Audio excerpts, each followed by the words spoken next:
రాత్రిపూట సరిగ్గా నిద్ర లేకపోతే ఉదయం లేచేసరికల్లా కళ్ళు ఎర్రబారి కనిపించడం మనలో చాలా మందికి అనుభవమే.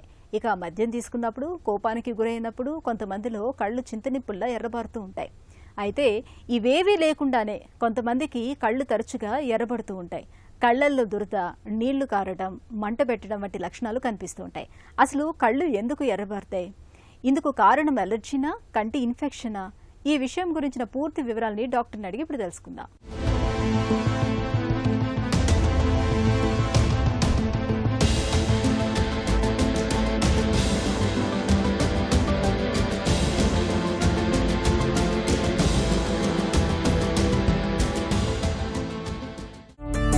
కళ్ళు ఎందుకు ఎర్రబారతాయి? కారణాలేంటి? సాధారణంగా మనము కంట్లో ఏదైనా షాంపూ పడినప్పుడో లేదా కుంకుడుకాయ రసం పడింది, సోప్ వెళ్ళింది అని చాలామంది కళ్ళు ఎర్రబడ్డాయి అని వస్తూ ఉంటారు. కానీ ఇవి 1-2 రోజుల్లో మనకి తగ్గిపోతాయి. అలానే మనం ఎలర్జీస్ చూస్తూ ఉంటాము. అది ఎక్కువగా చిన్నపిల్లల్లో చూస్తూ ఉంటాము. ఎలర్జీస్ ఉన్నప్పుడు కూడా మనకి కళ్ళు ఎర్రబారడం, కళ్ళు వాపులు రావడం, కంట్లలో నుంచి నీళ్లు రావడం చూస్తూ ఉంటాం.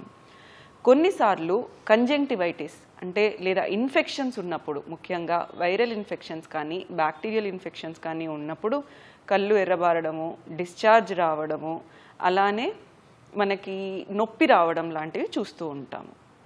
ఇవి సాధారణంగా చూస్తూ ఉంటాము. కానీ ప్రమాదకరమైన విషయాలు ఎలా ఉంటాయి అంటే, మన నల్లగుడ్డు మీద ఏదైనా దెబ్బ తగిలినప్పుడు కానీ దాంట్లో ఇన్ఫెక్షన్స్ ఏమన్నా ఉన్నప్పుడు మనకి కళ్ళు ఎర్రబారడము, నొప్పి, ఏదైనా వెలుతురు చూడాలి అంటే ఇబ్బంది కలగడము, కంట్లలో నుంచి నీళ్లు కారడం లాంటివి జరుగుతూ ఉంటాయి. అలానే కంట్లో సడన్గా ఒత్తిడి పెరిగినప్పుడు ఇలాంటి కండిషన్స్ని ఎక్యూట్ గ్లకోమా అంటాం. ఎక్యూట్ గ్లకోమాటిస్ కండిషన్స్ ఉన్నప్పుడు కూడా మనకి కళ్ళు ఎర్రబారుతూ అలానే కళ్ళల్లో నొప్పి వస్తూ ఉంటుంది. అలానే ఎపిస్క్లెరైటిస్, స్క్లెరైటిస్, యువిఐటిస్ అని కొన్ని కండిషన్స్ ఉంటాయి. వీటిలో కూడా చాలామంది ఓన్లీ కళ్ళు ఎర్రబారుతూ వస్తూ ఉంటారు. ఎలర్జీ, ఇన్ఫెక్షన్ మధ్య తేడాను ఎలా గుర్తించాలి? ఎలర్జీని మనం సాధారణంగా చిన్నపిల్లల్లో లేదా అడాలసెంట్ వయసులో ఉన్న వాళ్ళలో చూస్తూ ఉంటాము. పిల్లలు పెరిగే కొద్దీ ఎలర్జీ తగ్గిపోవచ్చు. అదే ఇన్ఫెక్షన్స్ అనేవి మనకి ఏ వయసు వాళ్ళకైనా రావచ్చు. ఎలర్జీ ఉన్నప్పుడు మనకి సమ్మర్ సీజన్లో అట్లా సీజనల్గా ఎవ్రీ ఇయర్ రావడం కూడా చూస్తూ ఉంటాము. మనకి కంజంక్టివైటిస్ లేదా ఈ పింక్ ఐ అనేది ఒకేసారి స్ప్రౌట్ లాగా సొసైటీ మొత్తంలో వచ్చే అవకాశం ఉంటుంది. అలానే ఎలర్జీస్ ఉన్నప్పుడు కంట్లో నుంచి వచ్చే డిశ్చార్జ్ ఏదైతే ఉందో అది నీళ్ళలాగానో స్ట్రింగీగా అంటే రోపీ డిశ్చార్జ్ లాగా ఉంటుంది. అదే మనం ఇన్ఫెక్షన్లో చూసినట్టయితే థిక్గా ఎల్లో కలర్లో కానీ గ్రీన్ కలర్లో కానీ ఉండడము, కళ్ళు రెప్పలన్నీ అంటుకుపోవడం లాంటివి జరుగుతూ ఉంటుంది. అలానే ఇది మనకి ఎలర్జీ ఉన్నప్పుడు ఎక్కువగా ఇచ్చింగ్ ఉంటుంది, బాగా దురదలుగా ఉన్నాయి అంటారు. కానీ కంజంక్టివైటిస్ ఉన్నప్పుడు ఎక్కువగా నొప్పి ఉంది, వెలుతురు చూడడానికి ఇబ్బంది అవుతుంది, ఇలాంటివి మనకి చెప్తూ ఉంటారు. అలానే ఎలర్జీస్ ఉన్నప్పుడు మనకి కళ్ళల్లో ఎలర్జీ ఉన్నప్పుడు ముక్కులో కూడా ఎలర్జీ ఉంటుంది. అప్పుడు స్నీజింగ్ కానీ రైనైటిస్ అంటాం దాన్ని, ఎక్కువ తుమ్ములు రావడము, నీళ్లు కారడం ముక్కులో నుంచి, ఇలాంటివి కూడా ఉండొచ్చు. అదే మనం ఇన్ఫెక్షన్స్లో చూసినట్టయితే అంటే కంజంక్టివైటిస్లో చూసినట్టయితే చెవు వెనకాల భాగంలో ఉన్న లింఫ్ నోడ్స్ అన్నీ వాసిపోవడము, జ్వరం రావడం లాంటివి కూడా గమనిస్తూ ఉంటాము. కళ్ళల్లో దురద, నొప్పి, డిశ్చార్జ్ ఇవి వేటికి సంకేతాలు? మనం కళ్ళల్లో ఇచ్చింగ్ అనేది చూసినప్పుడు సాధారణంగా అది ఎలర్జీ కానీ డ్రై ఐకి కానీ సంబంధించి ఉంటుంది. యూజువల్గా ఎలర్జీ కానీ డ్రై ఐ కానీ ఉన్నప్పుడు మనకి ఇచ్చింగే ప్రధానంగా ఉంటుంది. నొప్పి కానీ ఇవి కానీ తక్కువగా ఉంటాయి. మనం ఎప్పుడైతే నొప్పి, కంట్లో నుంచి నీళ్లు కారడం లేదా గట్టిగా ఊసులు కారడము, కళ్ళు రెప్పలు అతుక్కుపోవడము ఉన్నప్పుడు అది ఇన్ఫెక్షన్కి సంకేతాలు. చాలా మంది సొంతంగా ఐ డ్రాప్స్ వాడుతుంటారు. ఇలా వాడటం సరైందేనా? చాలా మంది స్టిరాయిడ్ ఐ డ్రాప్స్ వాడుతూ ఉంటారు.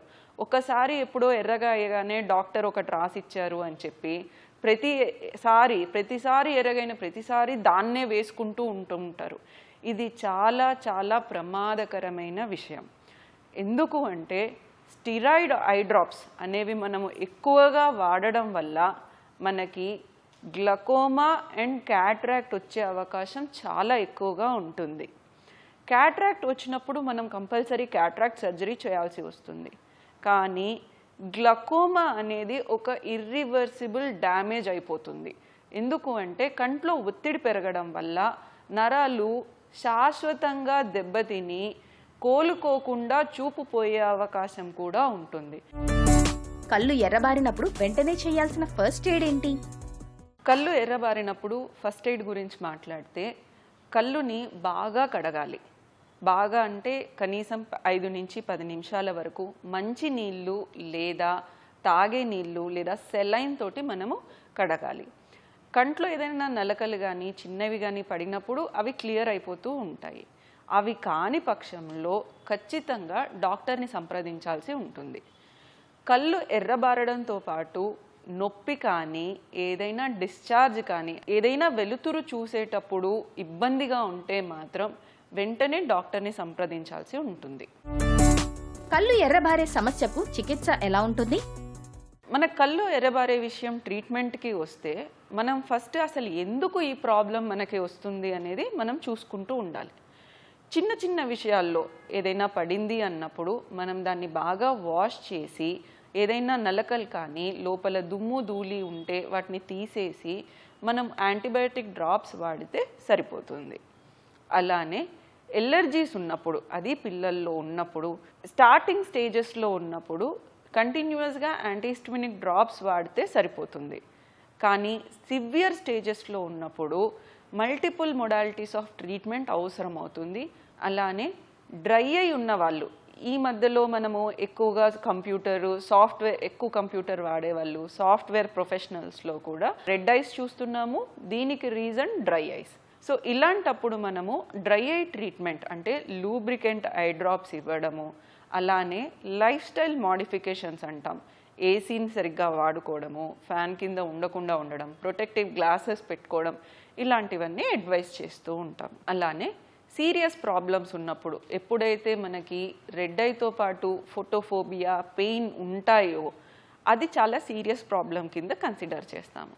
దానికి అనుగుణంగా కెరటైటిస్ ఉందా, ప్రాబ్లం ఏముంది అని చూసి ఇన్ఫెక్షన్స్ రాకుండా మనం యాంటీబయాటిక్స్ డ్రాప్స్ ఇవ్వాల్సి ఉంటుంది. అలానే కంట్లో ఒత్తిడి పెరిగి మనకి ఎప్పుడైతే కళ్ళు ఎర్రబారి నొప్పి వస్తాయో దాన్ని అక్యూట్ గ్లకోమాటస్ కండిషన్స్ అంటాం. ఇలాంటి వాటిలో దానికి తగ్గట్టుగా ట్రీట్మెంట్ ఇవ్వాల్సి ఉంటుంది. మనము ఫస్ట్ 2-3 డేస్లో డ్రాప్స్ వేసి అది ప్రెషర్స్ని తగ్గించి అవసరం ఉన్నప్పుడు యాగ్ పెరిఫెరల్ ఐరిడాటమీ అంటాం. అంటే ఐరిస్లో చిన్న హోల్ చేస్తామన్నమాట. ఎందుకు? మళ్ళీ ఫ్యూచర్లో ఇలాంటి అటాక్స్ రాకుండా ఉండడానికి చేస్తాము. అలానే క్యాట్రాక్ట్ వల్ల గ్లకోమా కూడా ఎక్కువ ఒత్తిడి పెరిగి గ్లకోమా వచ్చే అవకాశం కూడా ఉంటుంది. అలాంటప్పుడు మనం ఫస్ట్ 2 డేస్లో ప్రెషర్స్ తగ్గించి క్యాట్రాక్ట్ సర్జరీ కూడా చేయాల్సిన అవసరం ఉంటుంది. అలానే సీరియస్ ప్రాబ్లమ్ ఆఫ్ యువిఐటిస్ ఉన్నప్పుడు మనం, ఇది పిల్లల్లో ఉండొచ్చు, అడాల్సెంట్స్లో ఉండొచ్చు, పెద్దల్లో కూడా రావచ్చు. ఇది ఉన్నప్పుడు మనము కంపల్సరీ సిస్టమిక్ ఎవాల్యుయేషన్ అనేది చేయాలి. అంటే బాడీలో ఇంకేమన్నా టెస్ట్, అంటే రుమటాయిడ్ ఆర్థరైటిస్ వల్ల కూడా మనకి కళ్ళు ఎర్రపడవచ్చు, వేరే ప్రాబ్లమ్స్ అన్నిటి వల్ల కూడా కళ్ళు ఎర్రపడవచ్చు. దీనికి ఒక సిరీస్ ఆఫ్ బ్లడ్ టెస్ట్స్ ఉంటాయి. అవన్నీ మనం చేసుకొని దాని కారణం ఏంటో కనిపెట్టి దానికి మనం ట్రీట్మెంట్ ఇచ్చినట్టయితే మనకి యువిఐటిస్ ప్రాబ్లం కూడా తగ్గుతుంది. కళ్ళు ఎర్రబడటం అనేది చూడటానికి చిన్న విషయంగానే అనిపించవచ్చు, కానీ దాని వెనక అలర్జీ, తీవ్రమైన ఇన్ఫెక్షన్లు కూడా కారణంగా ఉండొచ్చని గుర్తుంచుకోవాలి. అశ్రద్ధ చేయకుండా సకాలంలో చికిత్స తీసుకోవాలి. సొంతంగా డ్రాప్స్ వేసుకోవటం, మందులు వాడటం అసలే వద్దు.